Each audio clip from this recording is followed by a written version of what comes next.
So guys, last week on the channel we had a little mini series of me completing the Pentagon challenge, potentially up there with one of the hardest challenges that you can achieve in Football Manager. Now, I used a tactic for this entire save, which I'm going to show you guys today. This started off in Africa, worked in Asia, worked in North and South America, and ultimately culminated with me winning the Champions League with Liverpool. On the screen right now, you can see kind of what we did over the sort of like a 10 season period, and it's been wildly successful across different leagues, different clubs, different tiers, and all of that good stuff, especially starting off in the South African Championship, working my way all the way up to winning that UEFA Champions League. Now, if we go onto my profile, you can see this has been battle tested, as I said, across multiple continents and stuff like that. So far in this save, you can see my career stats. This doesn't include friendlies, but this does include every professional match that we've done. So there's been 564 games played in this save, 433 games won, culminating in a 76% win ratio. Now, I know this isn't as good as some of the other ones that you will see out there on YouTube, but this has been supremely successful with every single one of these games being played on stream. So we're going to go in and break this tactic down. We've not tested it with anything else. This is the tactic that I won the Champions League with. As you can see, our last game was 3-1 against PSG in that Champions League final. Obviously, there are some renames in there based upon some of my channel redemptions over on Twitch. If you want to follow me on Twitch, twitch.tv/HerGamingUK, we have continued this save into a Glory Hunter challenge, culminating with the point of me winning the Champions League trophy. But we're going to go through, break down every role and instruction so that you guys can have this tactic in your save game exactly the same as I have it here. So we're going to start off in goal with Massimo Tararo.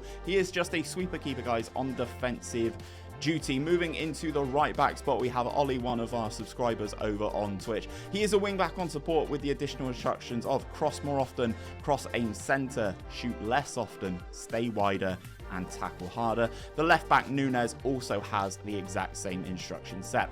In the two centre back spots, we have two ball playing defenders on defensive duty with the additional instructions of dribble more and tackle harder. Now, this is a 4-3-3 with a little bit of a difference because we have two defensive midfielders. We have Mark Noble, V2, which has again been renamed by one of my mods, Adam. He is a defensive midfielder on support duty with tackle harder and hold position. These two allow the defensive unit to stay really solid. Alongside him is Bruno Costa. He is also a defensive midfielder in the exact same set.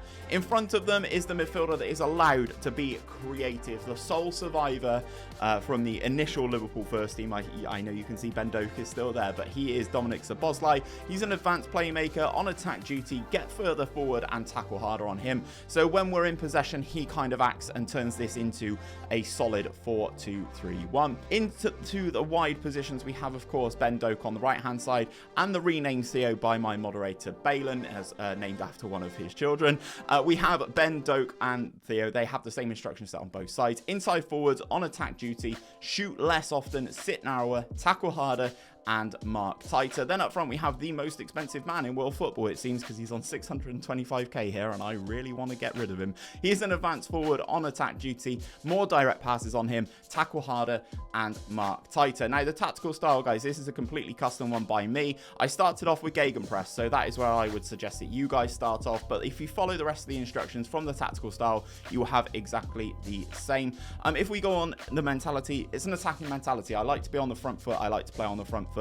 And in possession, guys, this is how we are set up. Attacking width is set to fairly wide. We are set to underlap on both sides, underlap left and underlap right. We are playing out of defense as well. Standard passing directness and that higher tempo. Low crosses into the final third, and we are running at the defense in terms of our dribbling style, and we are also being more expressive. I like my players to get on the ball and make things happen for me. In transition, this is how we are set up. We are set up to counter press when possession has been lost, to counter when possession has been won, and our distribution type is to roll the ball out, letting our goalkeeper make the best decision, but ultimately keeping it short, keeping us in possession again.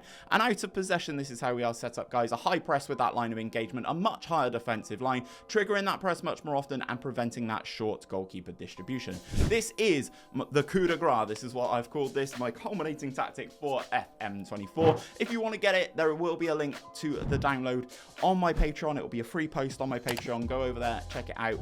and get the tactic as well. I will also share my set piece routines as well, because we did score twice from set pieces in that Champions League final, so you're going to make sure you want to see those. If you don't want to see this tactic, if you want to see something else, maybe from a better tactic creator like GYR, check out this playlist popping up here. It's all of G's tactics that he's released on this year's game.